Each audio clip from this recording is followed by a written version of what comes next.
الحمد للہ رب العالمین والصلاة والسلام علی رسولہ الامین وعلی آلہ وصحبہ اجمعین الی یوم الدین اما بعد فاعوذ باللہ من الشیطان الرجیم بسم اللہ الرحمن الرحیم شہر رمضان الذی انزل فیہ القرآن ھدی للناس وبینات من الھدی والفرقان۔ محترم ناظرین کرام، ایک اہم اور خصوصی پروگرام رمضان اور قرآن لے کر کے ہم حاضر خدمت۔ قرآن مجید کی اہمیت، اس کی فضیلت کیا ہے، سلسلہ جاری ہے۔ حضرت عمر رضی اللہ تعالی عنہ ایک روایت کرتے ہیں نبی اکرم صلی اللہ علیہ وسلم سے، مسلم شریف کی روایت ہے، ان اللہ یرفع بہذا الکتاب اقواما ویضع آخرین۔ اللہ تعالیٰ اس قرآن مجید کے ذریعے قوموں کو اوپر اٹھاتا ہے اور دوسری قوموں کو اس کے ذریعے نیچے گراتا ہے۔ یہ قرآن مجید غیر معمولی کتاب ہے، اور قرآن مجید کے ذریعے اللہ تعالیٰ بلندی پر پہنچاتا ہے، اور قرآن مجید کے ذریعے اللہ حضرت نیچے تک پہنچا دیتا ہے۔ ہم قرآن مجید کی اہمیت کو سمجھیں، اس کو اپنے سینے سے لگائیں، اس کو پڑھیں، اس کو سمجھیں، اس کو اپنی زندگی میں اتاریں، اس پر عمل کریں، پھیلانے کا کام کریں۔ اس کے ذریعے اللہ تعالیٰ ہمارے رتبے کو بلند کرے، اس دنیا میں بھی سکون ملے گا، اور مرنے کے بعد والی جو زندگی ہے وہاں بھی ہمیں سکون و اطمینان حاصل ہوگا۔ ایک اور روایت عبداللہ بن عمر رضی اللہ تعالی عنہ کی ہے، وہ کہتے ہیں ان رسول اللہ صلی اللہ علیہ وسلم قال، نبی اکرم صلی اللہ علیہ وسلم نے فرمایا، الصیام والقرآن یشفعان للعبد۔ روزہ اور قرآن بندے کی شفاعت کریں قیامت کے دن۔ روزہ شفاعت کرے گا اور قرآن شفاعت کرے گا۔ یقول الصیام، روزہ کہے گا، اے ربی، اے میرے رب، انی منعتہ الطعام، میں نے اس کو کھانے سے روکا، والشہوات، اور اس کو شہوات سے روکا، انی منعتہ الطعام والشہوات بالنہار، میرے مالک میں نے اس کو دن میں کھانے اور شہوت اختیار کرنے سے روکا، فشفعنی فیہ، تو میری شفاعت قبول فرما اس کے سلسلے میں۔ یہ روزہ کہے گا۔ ویقول القرآن، اور قرآن کہے گا، منعتہ النوم باللیل، اے بار الہ میں نے اس کو روکا رات میں سونے سے، فشفعنی فیہ، تو میری شفاعت قبول فرما۔ اللہ رب العزت نے یہ دونوں نعمتیں ہمیں عطا کی ہیں۔ روزہ ہمارا ایسا ہونا چاہیے جو سارے عیوب اور ساری آلائشوں سے پاک، نکھرا ہوا، سنورا ہوا، خالص اللہ رب العزت کے لیے۔ دیکھیے ڈپلیکیٹ چیز تو آپ کو بھی نہیں پسند ہے، آپ دکان پر جاتے ہیں تو کہتے ہیں کہ بھائی ڈپلیکیٹ مت دے دیجیے گا۔ کوئی بھی چیز آپ پسند کرتے ہیں اوریجنل، اور آج دنیا کا سب سے بڑا مسئلہ یہ ہے کہ کسی کو کوئی اوریجنل چیز جلدی ملتی نہیں ہے۔ آپ گارنٹی کے ساتھ نہیں دودھ اوریجنل پا سکتے، الا ہے کہ جانور پال لیں۔ آپ گھی نہیں پا سکتے، آپ سبزی نہیں پا سکتے، آپ دوائیں نہیں پا سکتے۔ یہ جو پالوشن بڑھ گیا ہے، ظہر الفساد فی البر والبحر بما کسبت ایدی الناس، خشکی میں بھی اور تریب میں بھی جو فساد پھیل گیا ہے لوگوں کی کارستانیوں کے نتیجے میں، ہر جگہ ڈپلیکیسی شروع ہو چکی ہے، ہر جگہ ڈپلیکیٹ، ہر جگہ ملاوٹ، اور اسی کے نتیجے میں انسان پریشان ہے۔ میں ایک جگہ تھا ہندوستان سے دور، وہاں ایک صاحب نے بڑی کام کی بات کی، انہوں نے کہا انسان تو بڑی ملاوٹ کرتا ہے اور بہت جھوٹ بولتا ہے اور کہیں بھی سچ نہیں نظر آتا، لیکن جو سامان یہ بناتا ہے جیسے کمپیوٹر ہے، کیلکولیٹر ہے، وغیرہ وغیرہ، وہ سب نہیں جھوٹ بولتی، اس کی مشینیں نہیں جھوٹ بولتی۔ انسان کی جو بنائی ہوئی چیزیں ہیں وہ جھوٹ نہیں بولتی ہیں، اور انسان خود جھوٹ بولتا ہے۔ تو اوریجنل آدمی تلاش کرتا ہے، ملاوٹ سے دنیا پریشان ہے۔ ہم سمجھتے ہیں نعوذ باللہ کہ اللہ رب العزت کو دھوکہ دے دیں گے، جیسے تیسے جو کچھ کیا قبول۔ آپ جب دنیا میں چھوٹی چھوٹی چیزیں نہیں قبول کرتے، ملاوٹ کی، تو اللہ تعالیٰ کیسے اعمال قبول کر لے گا؟ اور ایک بہت اہم بات میں آپ کے سامنے عرض کرنا چاہتا ہوں، وہ یہ کہ ہم میں سے بہت سارے لوگ اتنے جری ہیں، اتنے بہادر ہیں، اتنے ذہین ہیں کہ اللہ تعالیٰ کو دھوکہ دینے کی کوشش کرتے ہیں۔ وہ سمجھتے ہیں کہ اللہ رب العزت نعوذ باللہ دنیا کے حکام اور دنیا کا جو ایڈمنسٹریشن اور دنیا کی جو نگرانی ہے اس سے بھی کمزور نگرانی اللہ رب العزت کی ہے۔ ایسے ایسے کام کریں گے کہ اللہ تعالیٰ کو گویا دھوکہ دے دیا، نعوذ باللہ من ذالک۔ تو روزہ شفاعت، یہ موقع ہمیں حاصل ہے کہ اللہ رب العزت نے ہم کو یہ نعمت دی ہے کہ ہم رمضان المبارک کا روزہ رکھ کر کے اس کی شفاعت کے حقدار بن جائیں، اور وہ کہے گا کہ بارے الہ صرف تیرے لیے یہ رکا، دن میں کھانے سے، شہوات سے۔ قرآن مجید غیر معمولی نعمت اللہ رب العزت کی ہے، اس کے لیے پورا سال موجود ہے، صبح و شام موجود ہیں، لمحات زندگی موجود ہیں۔ رات میں اٹھ کر کے پڑھنے کی بڑی فضیلت ہے۔ ان القرآن الفجر کان مشہودا، فجر میں، رات کے آخری لمحات میں قرآن مجید پڑھنے کی فضیلت ہے. آدمی تہجد میں پڑھے تو زیادہ اچھا ہے. رات میں اٹھ کر کے یہ مجھے پڑھتا تھا، میں نے اس کو سونے نہیں دیا میرے مالک، تیری محبت میں، تیری جنت کے حصول میں مجھ کو پڑھتا تھا. ابو امامہ الباہلی رضی اللہ تعالیٰ عنہ کی ایک روایت ہے، مسلم شریف میں درج ہے، کہتے ہیں سمعت رسول اللہ صلی اللہ علیہ وسلم، میں نے رسول اللہ صلی اللہ علیہ وسلم کو سنا یقول کہتے ہوئے، اقرأوا القرآن، قرآن پڑھو، فإنه یاتی یوم القیامت شفیعا لأصحابہ، قرآن مجید پڑھو، وہ قیامت کے دن قرآن مجید آئے گا اپنے اصحاب، اپنے لوگوں کے لیے شفاعت کرنے والا بن کر. روایت مختلف ہے، اس میں بھی پیشین گوئی موجود ہے. اتھینٹک روایت، مسلم شریف کی روایت، قرآن پڑھو، فإنه یاتی یوم القیامہ، قرآن مجید قیامت کے دن آئے گا، شفیعا لأصحابہ، شفاعت کرنے والا بن کر کے شفاعت کرے گا اپنے اصحاب کے لیے جو اس کو پڑھیں گے. عبداللہ بن عمر رضی اللہ تعالیٰ عنہ کی ایک روایت ہے، قال، وہ فرماتے ہیں، قال رسول اللہ صلی اللہ علیہ وسلم، نبی اکرم صلی اللہ علیہ وسلم نے فرمایا، یقال لصاحب القرآن، صاحب قرآن سے، قرآن پڑھنے والے سے کہا جائے گا، اقرأ، پڑھ، ورتقی، اور جنت کے منازل طے کر، ورتل، اور ترتیل کے ساتھ پڑھتا جا، کما کنت ترتل فی الدنیا، جیسا کہ دنیا میں تو ترتیل کے ساتھ پڑھ رہا تھا. فإن منزلتک، اس لیے کہ تیری منزل اور تیرا ٹھکانہ، عند آخری آیت تقرؤها، اس آخری آیت پر ہے جو تو پڑھے گا. صحیح الجامع میں حدیث موجود ہے. یہ قرآن مجید پڑھنے والے، سمجھنے والے، قرآن مجید حفظ کرنے والے، ان کی کتنی بڑی فضیلت ہے. اللہ رب العزت کیا فرمائے گا؟ اقرا، پڑھ، ورتقی، اور چڑھتا جا. قرآن مجید پڑھ اور جنت کے منازل طے کرتا جا، 1 منزل، 2 منزل، 3 منزل، یہ رتبہ، اس سے آگے کا رتبہ، اس سے آگے کا رتبہ. اور اللہ تعالیٰ فرمائے گا کہ رتل، ترتیل کے ساتھ پڑھ، ٹھہر ٹھہر کے پڑھ، سکون سے پڑھ. بہت سارے لوگ قرآن مجید ختم کرنے کے سلسلے میں بس کوشش کرتے ہیں، 1 پارہ، 2 پارہ، 4 پارہ، 5 پارہ. قرآن مجید آپ نے کتنا پڑھ لیا؟ ارے میں نے 10 پڑھ لیا. اچھا. دوسرے صاحب کہتے ہیں میں نے اتنا پڑھ لیا. قاعدے سے کتنا پڑھا؟ الفاظ صحیح سے ادا ہونے چاہیے، اور اگر آدمی اس کو سمجھتے ہوئے جائے تو کیا پوچھنا. اللہ رب العزت قیامت کے دن بندے سے کہے گا، صاحب قرآن سے کہے گا جو قرآن مجید کے ساتھ شغف رکھتا ہے، قرآن مجید کی اہمیت سمجھتا ہے، پڑھتا ہے، اقرا ورتقی، پڑھ اور چڑھتا جا. ورتل کما کنت ترتل فی الدنیا، اور تو ویسے ہی اطمینان اور ٹھہر کر کے پڑھ جیسے تو دنیا میں پڑھتا تھا. فإن منزلتک عند آخری آیت تقرؤها، تیرا ٹھکانہ جنت میں ان اعلیٰ مدارج پر وہاں ہے جہاں تیری آخری آیت ختم ہوگی. پتا چلا کہ ایک درجہ بھی نہیں پہنچے تھے کہ آیتیں ختم. کچھ لوگ ہوں گے جو دوسرے درجے تک پہنچ جائیں گے، کچھ لوگ ہوں گے جو تیسرے درجے تک پہنچیں گے، کچھ لوگ چوتھے درجے تک پہنچیں گے. خوش قسمت وہ لوگ ہوں گے جو اللہ تعالیٰ کی جنت الفردوس میں ہوں گے اور اس میں بھی اعلیٰ جگہ پر ہوں گے. یہ قرآن ان کو پہنچائے گا. اسی لیے حافظ قرآن کی بڑی اہمیت ہے، عالم قرآن کی بڑی اہمیت ہے. جب قاری کہا جاتا ہے، قاری، تو ہمارے ہاں ہند و پاک میں یہ بات مشہور ہے کہ قاری کا مطلب قرآن مجید پڑھنے والا. لیکن کتاب و سنت میں جو قاری استعمال ہوا ہے، نبی اکرم صلی اللہ علیہ وسلم کی سیرت اور آپ کی زندگی اور حیات مبارکہ اور صحابہ کرام کے اسوے میں جو قاری یا اقرا کا لفظ استعمال ہوا ہے، وہ قرآن مجید پڑھنے والا، قرآن مجید سمجھنے والا، قرآن مجید پر عمل کرنے والا، قرآن مجید کو زندگیوں میں نافذ کرنے والا، قرآن مجید کی دعوت دینے والا، یہ ساری چیزیں موجود ہیں ایک شخص کے اندر، تو اس کو کہتے ہیں قاری. ہمارے ہاں اس میں کوئی توہین یا کوئی تضحیق کا پہلو نہیں ہے.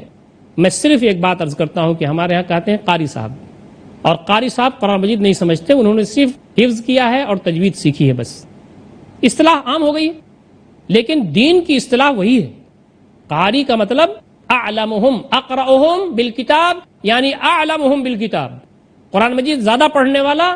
قرآن کا قاری کا مطلب قرآن مجید کا علم زیادہ رکھنے والا، اس کو اپنے سینے میں محفوظ کرنے والا. یہ تو ہی ہے، لیکن اس کو جاننے والا، سمجھنے والا.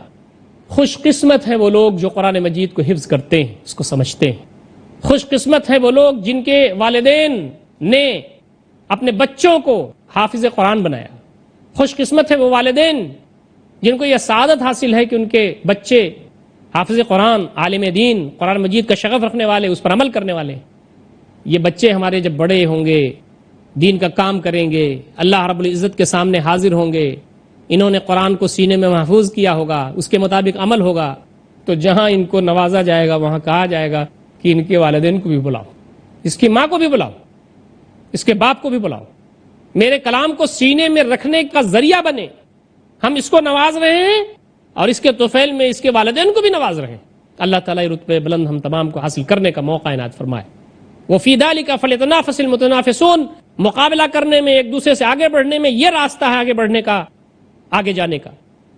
حضرت عثمان رضی اللہ تعالیٰ عنہ سے روایت ہے، قال النبی صلی اللہ علیہ وسلم، نبی اکرم صلی اللہ علیہ وسلم نے فرمایا، خیرکم من تعلم القرآن وعلمہ، بخاری شریف کی روایت ہے۔ سارے مسلمان، سارے مومنین، سارے بندگان رب، اللہ تعالیٰ کے متقی بندے، سارے لوگوں میں سب سے بہتر وہ ہے من تعلم القرآن وعلمہ، جو قرآن مجید سیکھے اور اس کو سکھائے۔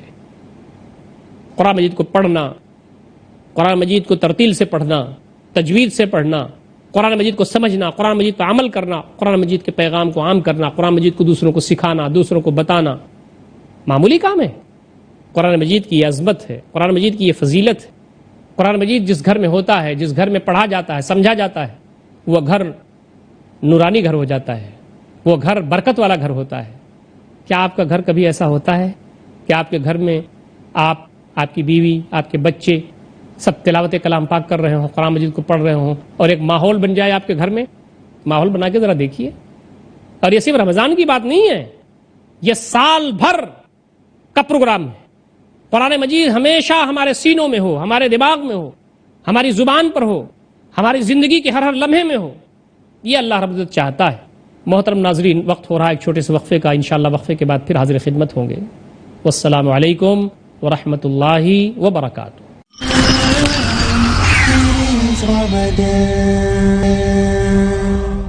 بسم اللہ الرحمن الرحیم۔ محترم ناظرین کرام، وقفے کے بعد ہم پھر حاضر خدمت ہیں۔ قرآن مجید کی اہمیت پر گفتگو چل رہی ہے۔ اللہ رب العزت قیامت کے دن بندے سے کہے گا، صاحب قرآن سے کہے گا جو قرآن مجید کے ساتھ شغف رکھتا ہے، قرآن مجید کی اہمیت سمجھتا ہے، پڑھتا ہے، اقرأ ورتقِ، پڑھ اور چڑھتا جا، ورتل کما کنت ترتل فی الدنیا، اور تو ویسے ہی اطمینان اور ٹھہر کر کے پڑھ جیسے تو دنیا میں پڑھتا تھا۔ فإن منزلتک عند آخر آیت تقرؤها، تیرا ٹھکانہ جنت میں ان اعلیٰ مدارج پر وہاں ہے جہاں تیری آخری آیت ختم ہوگی۔ پتہ چلا کہ ایک درجہ بھی نہیں پہنچے تھے کہ آیتیں ختم۔ کچھ لوگ ہوں گے جو دوسرے درجے تک پہنچ جائیں گے، کچھ لوگ ہوں گے جو تیسرے درجے تک پہنچیں گے، کچھ لوگ چوتھے درجے تک پہنچیں گے۔ خوش قسمت وہ لوگ ہوں گے جو اللہ تعالیٰ کی جنت الفردوس میں ہوں گے اور اس میں بھی اعلیٰ جگہ پر ہوں گے۔ یہ قرآن ان کو پہنچائے گا۔ اسی لیے حافظ قرآن کی بڑی اہمیت ہے۔ جب قاری کہا جاتا ہے، قاری، تو ہمارے ہاں ہندو پاک میں یہ بات مشہور ہے کہ قاری کا مطلب قرآن مجید پڑھنے والا۔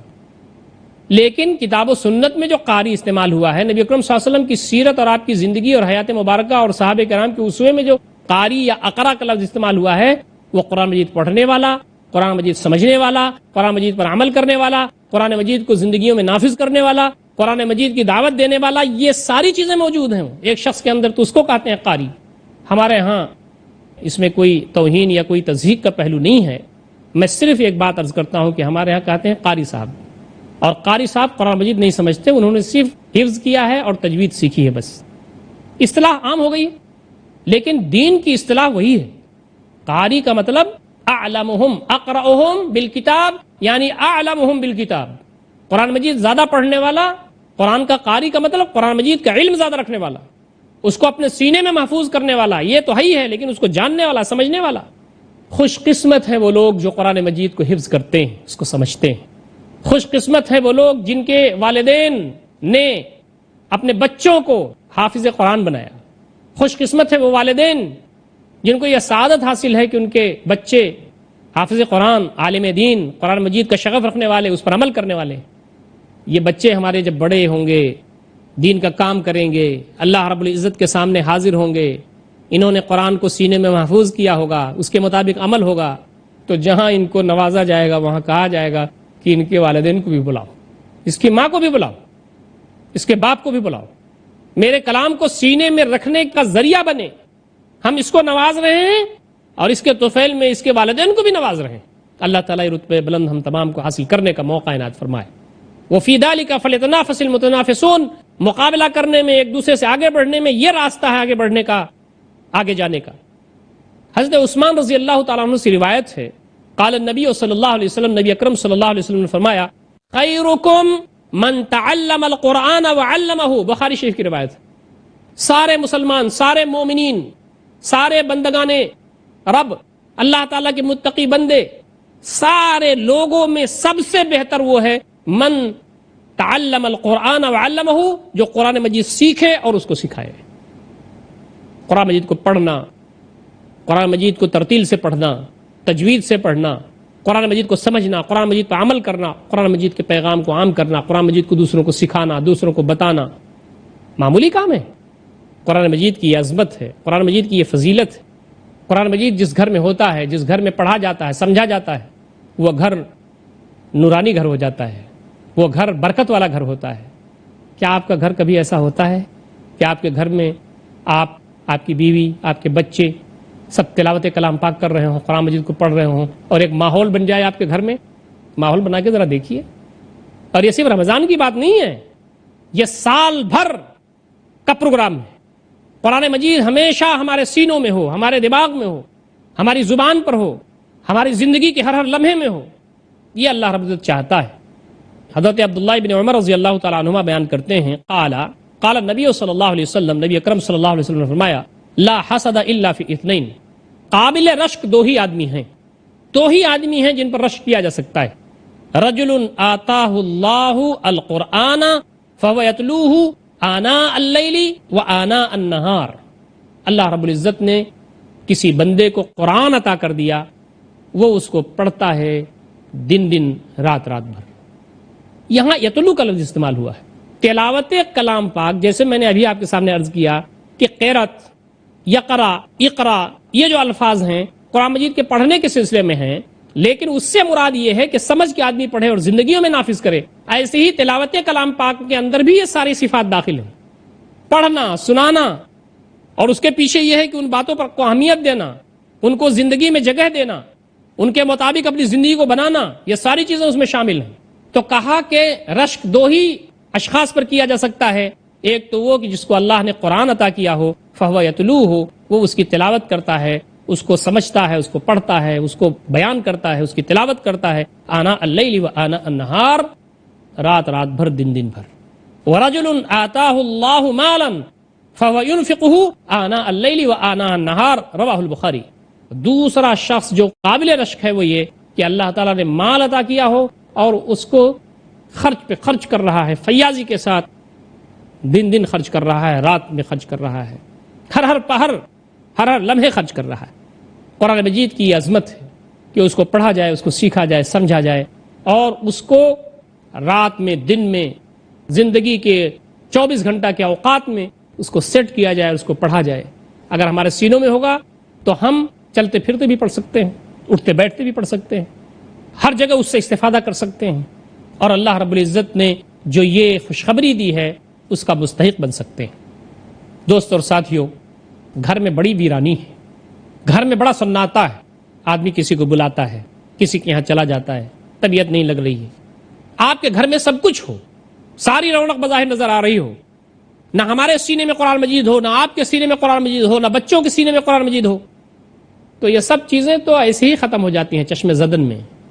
تو پتہ چلا کہ اصل ویرانی اور اصل سناٹا ہمارے سینوں میں موجود ہے، اور وہ چیز اس دنیا میں بھی سکون اور اطمینان کی زندگی نہیں دے سکتی، یہاں بھی ہم کو اطمینان نہیں ہو سکتا، اللہ کی رحمت نہیں نازل ہو سکتی، اور اس کا سب سے بڑا اندازہ قیامت کے دن ہوگا جب بندہ کفے افسوس ملے گا، اس وقت ہونے والا کچھ نہیں ہے۔ نبی مکرم صلی اللہ علیہ وسلم قرآن مجید سے جو شغف رکھتے تھے صحابہ کرام، ان کو کافی اہمیت دیتے تھے، ان کا احترام فرماتے تھے، ان کے لیے آپ نے بشارتیں دی ہیں۔ غزوہ احد میں جو لوگ شہید ہوئے، نبی اکرم صلی اللہ علیہ وسلم کو بہت تکلیف ہوئی، اس میں بہت سارے حفاظ، جس میں بہت سارے قرآن مجید کے حافظ شہید ہوئے، قاری شہید ہوئے۔ نبی اکرم صلی اللہ علیہ وسلم نے ان کی لاشوں کو اکٹھا کیا، شہدائے احد کی، اور ان کو قبر میں ڈالا، اپنے ہاتھوں سے ڈالا۔ بعض قبر میں 2 آدمیوں کو ڈالا گیا، ایک قبر میں 2 شہداء کو. نبی اکرم صلی اللہ علیہ وسلم کے بارے میں یہ روایت بخاری شریف میں آتی ہے کہ آپ صلی اللہ علیہ وسلم جب شہدائے احد کو قبر میں داخل کرتے تو پوچھتے یہ کون صاحب ہے؟ فلاں صاحب ہے. یہ کون صاحب ہے؟ فلاں صاحب. اچھا ان میں اقرا کون تھا؟ نبی اکرم صلی اللہ علیہ وسلم فرماتے کہ ان 2 آدمیوں کو جن کو میں قبر میں ڈالنے جا رہا ہوں شہدائے بدر میں سے، ان میں اقرا کون ہے؟ قرآن مجید کو زیادہ جاننے، زیادہ سمجھنے، زیادہ پڑھنے اور زیادہ عمل کرنے والا ان دونوں میں بنسبت کون تھا؟ صحابہ کرام کہتے اللہ کے رسول یہ. تو پہلے ان کو دفن فرماتے. یہ اہتمام نبی اکرم صلی اللہ علیہ وسلم نے قبر میں اتارنے کے لیے بھی فرمایا. یہ بخاری کی روایت ہے. محترم ناظرین کرام، قرآن مجید کی عظمت، قرآن مجید کی اہمیت غیر معمولی ہے. قرآن مجید کے ذریعے بندہ اوپر اٹھتا ہے، اللہ رب العزت کے جنت میں مقام بلند تک فائز ہونے کی صلاحیت اس کے اندر آ جاتی ہے، اس کا مستحق ہوتا ہے. اور قرآن مجید چھوڑنے کے نتیجے میں منحوسیت ہوتی ہے، قرآن مجید نہ سیکھنے کے نتیجے میں ویرانی ہوتی ہے، سناٹا ہوتا ہے دلوں میں، اور اللہ رب العزت کی رحمتیں، اس کی برکتیں اس انداز سے صائف اگر نہیں ہوتی جس کے ہم حقدار ہیں، جس کے ہم مستحق ہیں یا ہونے چاہیے.